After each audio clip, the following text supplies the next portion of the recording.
Hi എല്ലാ കൂട്ടുകാർക്കും പുതിയൊരു വീഡിയോയിലേക്ക് സ്വാഗതം. ഇന്നത്തെ നമ്മുടെ റെസിപ്പി എന്ന് പറയുന്നത് ഈ ഒരു പാവയ്ക്ക കൊണ്ടുള്ള ഒരു പീരയാണ്.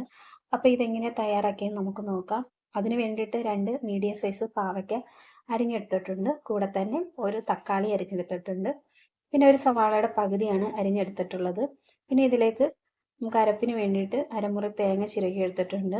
ഒരു ചെറിയ സ്പൂൺ 1 സ്പൂൺ മുളക് പൊടി, അര സ്പൂൺ മല്ലിപ്പൊടി, 1/4 ടീസ്പൂൺ മഞ്ഞൾപ്പൊടി, 2 പച്ചമുളക്, പിന്നെ 2 അല്ലി വെളുത്തുള്ളി, ഒരു 3 കഷ്ണം ചെറിയ ഉള്ളി എടുത്തിട്ടുണ്ട്. ഇനി ഇതെല്ലാം കൂടി നമുക്കൊന്ന് നല്ലപോലെ ഒന്ന് ചതച്ചെടുക്കാം.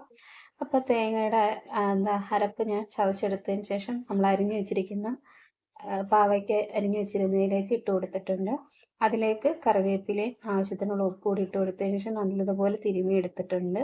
ഇനി നമുക്ക് ഇത് തയ്യാറാക്കാനായിട്ട് ചട്ടി വെച്ച് കൊടുത്തിട്ടുണ്ട്. അതിലേക്ക് അല്പം എണ്ണ ഒഴിച്ച് കൊടുത്തിട്ടുണ്ട്. വെളിച്ചെണ്ണയാണ് എടുക്കുന്നത് എങ്കിൽ ലാസ്റ്റ് നമ്മൾ അല്പം വെളിച്ചെണ്ണ ഒഴിച്ച് കൊടുത്താൽ മതി. ഞാനിപ്പോൾ സൺഫ്ലവർ ഓയിലാണ് എടുത്തേക്കുന്നത്, അതുകൊണ്ട് ഞാൻ ഇത് ഒഴിച്ച് കൊടുത്തിട്ടുണ്ട്.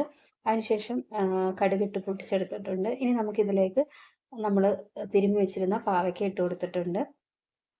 ഇനി ഇതിലേക്ക് നമ്മളൊരല്പം പുളിവെള്ളം പിഴിഞ്ഞത്, വാളംപുളിയാണ് പിഴിഞ്ഞത്, അതിൻ്റെ വെള്ളം കുറച്ച് ഒഴിച്ചു കൊടുക്കുന്നുണ്ട്. നമ്മുടെ പുളിക്ക് ആവശ്യത്തിനനുസരിച്ച് ഒഴിച്ചു കൊടുത്തതിന് ശേഷം നല്ലതുപോലെ ഒന്ന് ഇളക്കി യോജിപ്പിച്ചെടുക്കാം.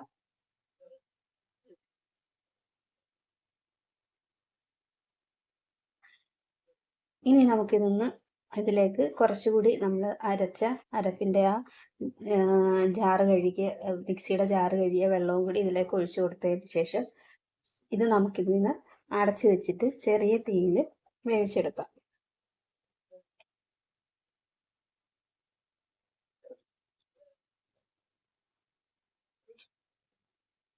അല്പസമയം കഴിഞ്ഞ് നമ്മൾ അടപ്പ് തുറന്ന് നോക്കിയിട്ടുണ്ട്. വീണ്ടും ഒന്ന് ഇളക്കി കൊടുക്കണം. ഇളക്കി കൊടുത്തതിന് ശേഷം വീണ്ടും നമുക്കിതൊന്ന് അടച്ചു വെച്ചിട്ട് ചെറിയ തീയിൽ വീണ്ടും വേവിച്ചെടുക്കണം. അപ്പം ഇത് അടച്ചു വെക്കുമ്പോൾ നമ്മൾ ചെറിയ തീയിൽ തന്നെ വെച്ച് വേവിച്ചെടുക്കണം.